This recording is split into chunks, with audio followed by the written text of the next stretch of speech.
In the northern forest, a carnivore is feeding.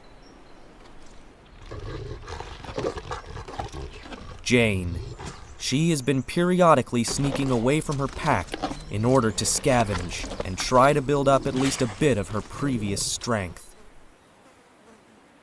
She keeps her outings short and in relative close proximity to the pack's nest, in the interest of not arousing any suspicion. This keeps her from being able to actively hunt because of the potential for noise that would entail.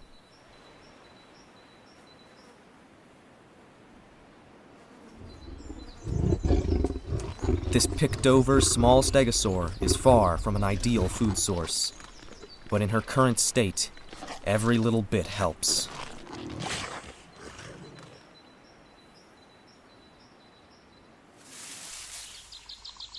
In the southern rainforest, the most dangerous group of dinosaurs on the island is preparing to congregate.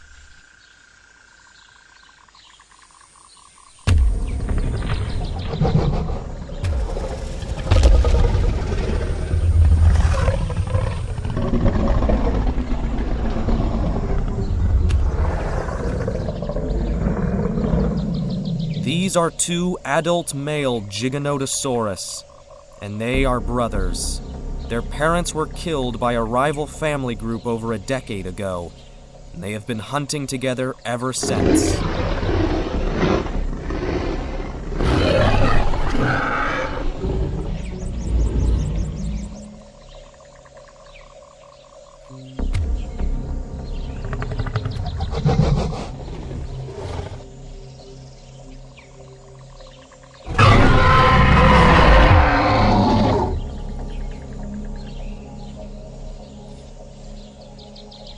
And they are not alone. Their sister arrives, the female that has been stalking Ernest and Doyle for well over a week's time.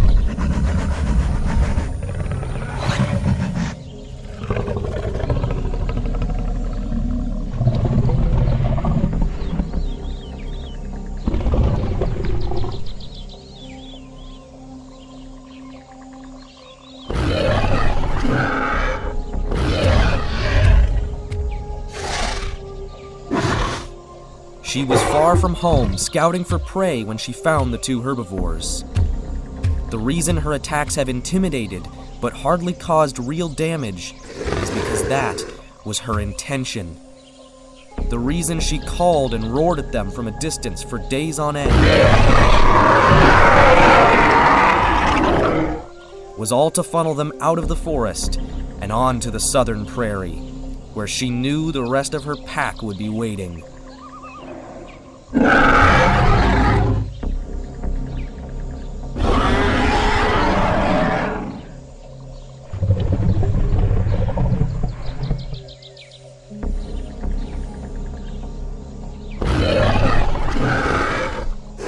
With their victims right where they want them, these three will surely attack soon.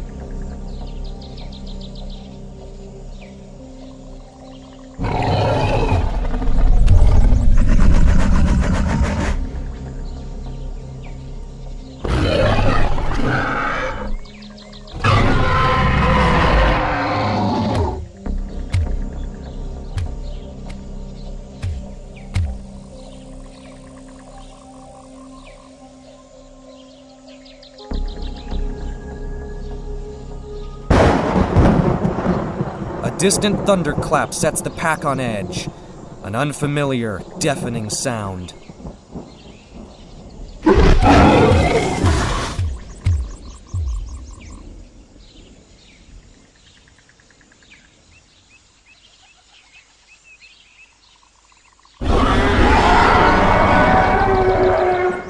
For the pack, however, there is little to worry about.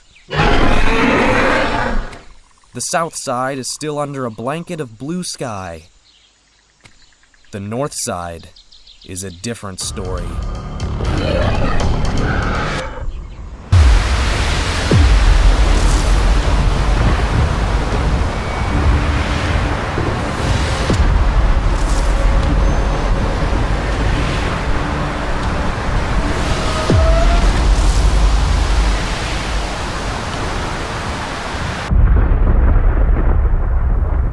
massive storm has formed along the northeastern coast, just on the other side of the Dinosaur mountain range.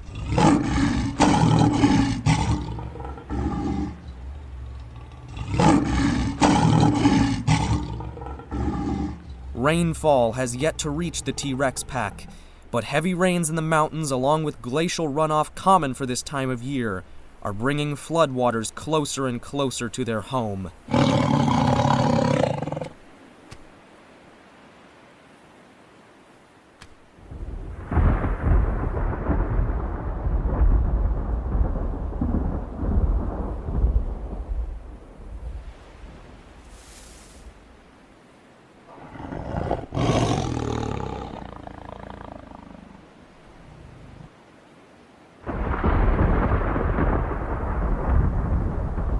Flash floods and mud flows are moving ever closer, out of the storm zone.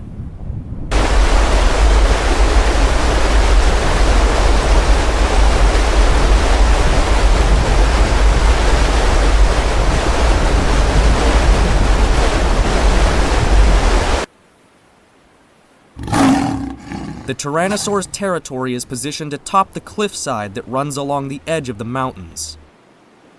It is at relatively high elevation, but rock formations along its side make it into a massive cradle, just waiting to be filled.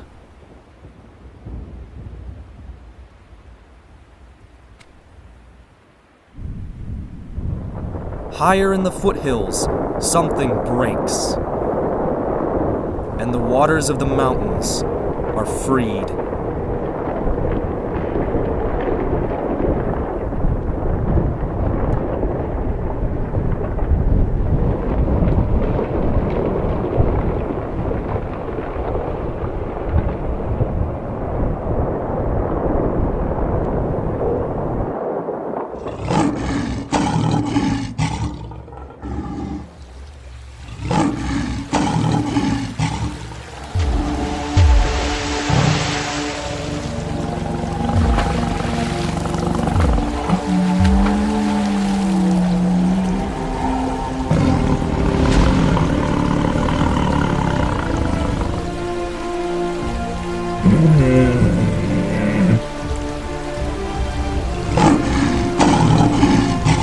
Rose calls to her pack to follow her out of their deadly cradle, out to lower ground, where any floodwaters will be able to drain into the ocean.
Jasper, the male Dinosuchus, has been displaced by the floodwaters. He too only wishes to escape.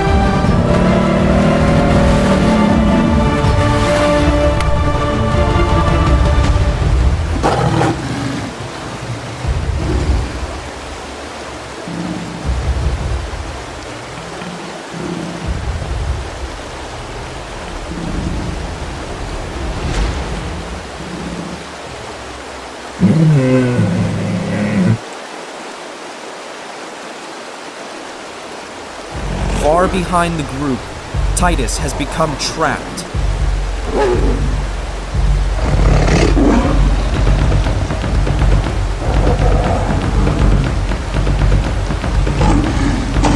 Rose urges Jane to keep going with her, but Jane will not leave her only friend and potential partner.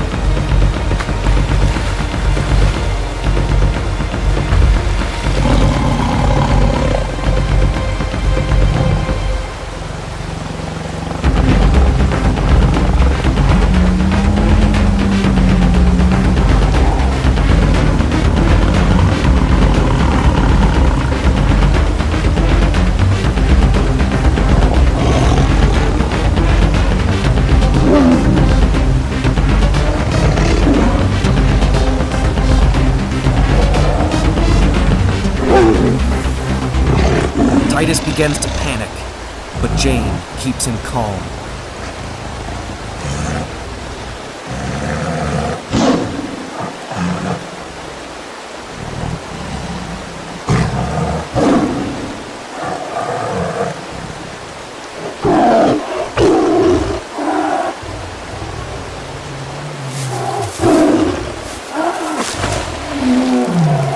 The two stare out upon their home as it drowns.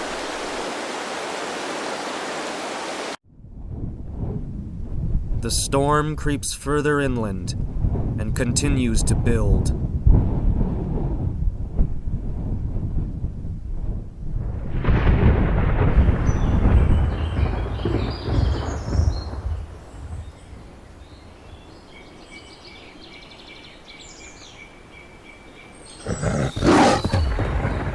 Junior sees the clouds and hears the electricity. He knows heavy rains are on their way. He holds his offspring carefully between the roof of his mouth and his tongue, and leaves for higher ground.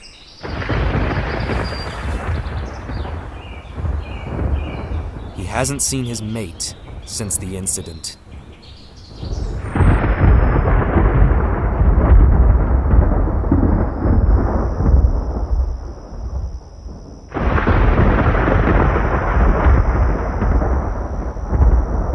By nightfall, rain has yet to reach the south, but the lightning already has.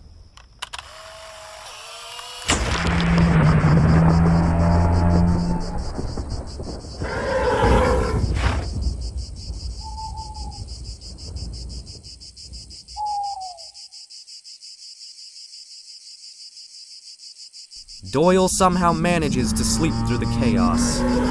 Ernest, as usual, is on alert.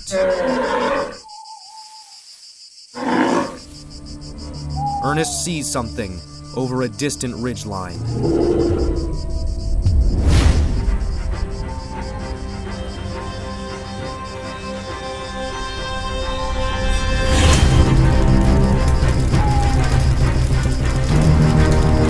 Over the ridge, fire billows from the dark woodland, presumably initiated by an unlucky strike of lightning. In the eastern plains, far closer to the blaze, the Utah Raptor pack watches as their home burns to the ground.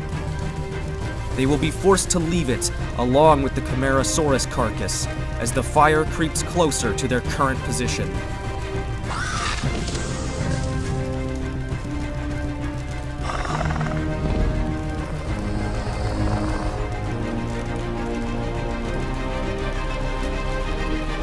Switchblade calls to his father.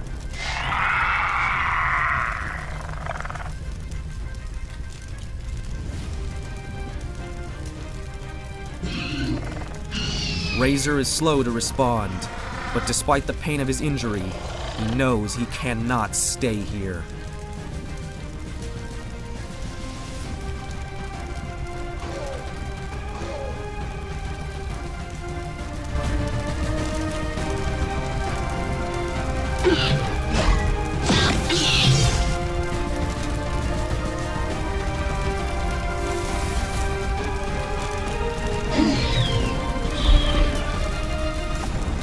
The raptors have made their escape, but the styracosaurs may not be so lucky.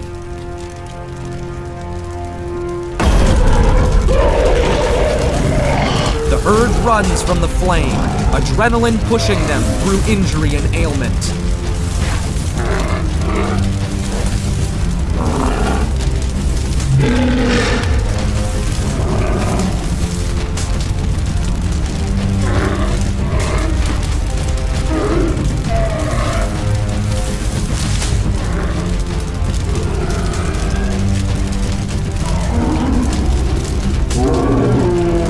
Strack calls to Spike as she runs further out from the rest of the group.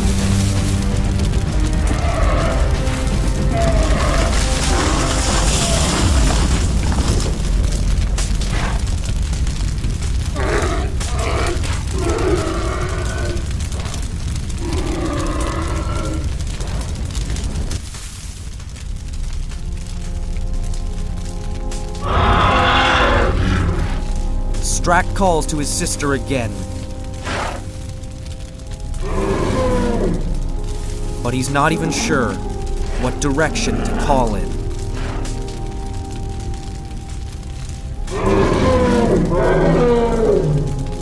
The herd is separated as the woods light up one tree at a time.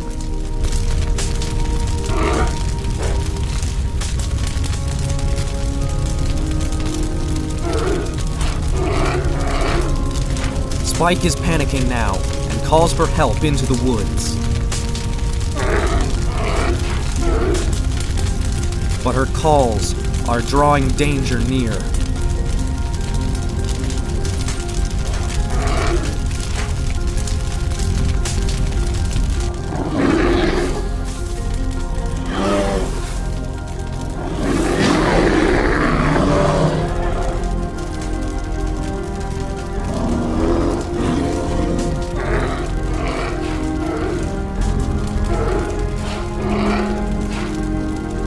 Ceratosaurus hears her cries.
Wounded and exhausted from the heat, the Ceratosaur escapes the fire while he still can.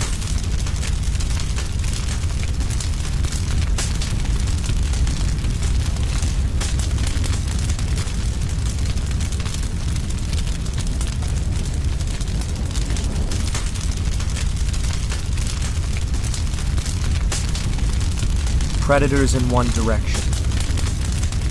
Walls of flame in the remaining three.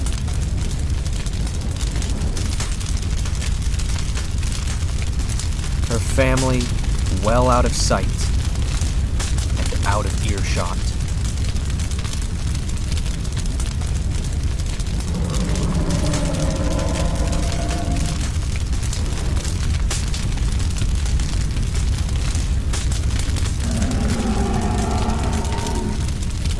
Spike accepts there is no escape as the forest burns down around her.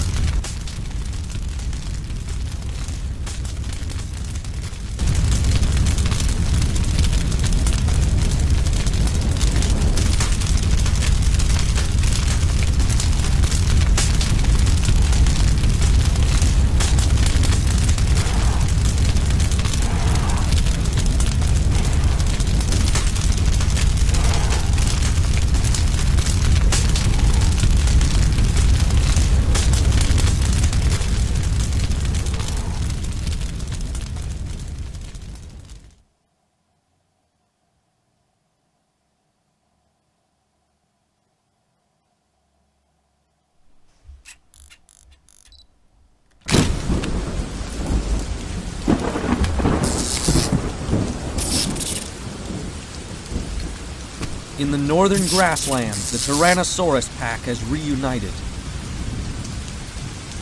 The rainfall is heavy, and our night vision cameras, which are not terribly water resistant, are struggling to function.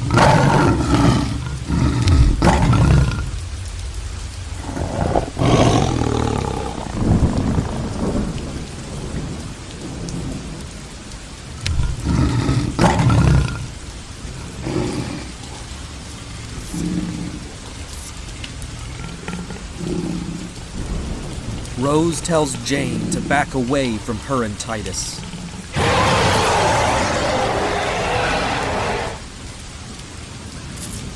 Jane stands her ground.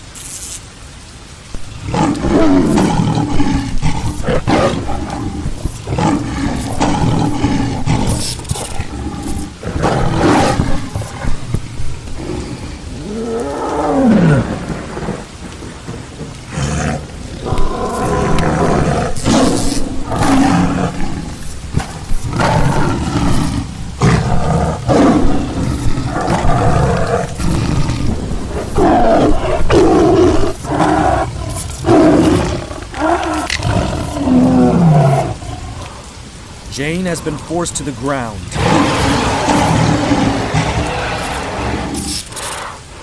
But she will not stay down.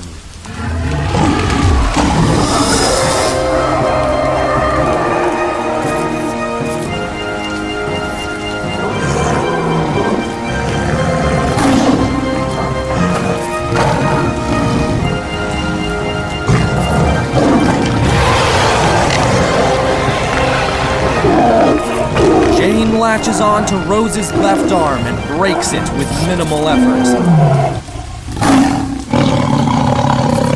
Slightly less malnourished, Jane has sustained as much injury as she has caused. And the fight is a draw.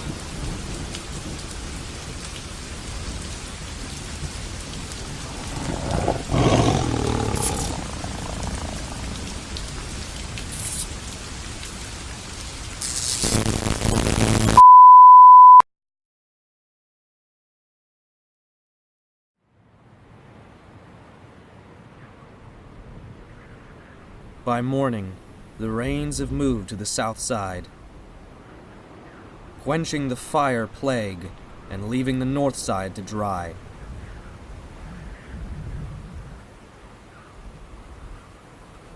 Junior sleeps next to his unborn child. The two made it to higher ground. The toll it took is still unknown.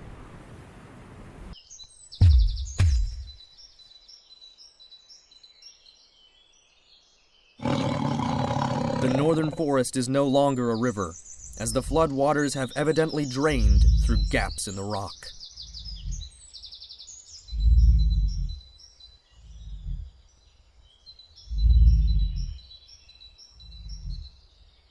The soil is still far more damp than usual.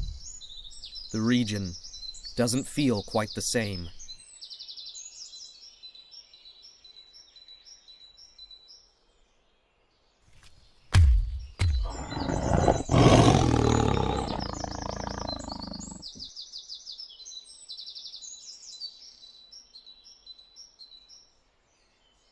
Titus looks back at the one who saved his life. He is clearly more interested than ever.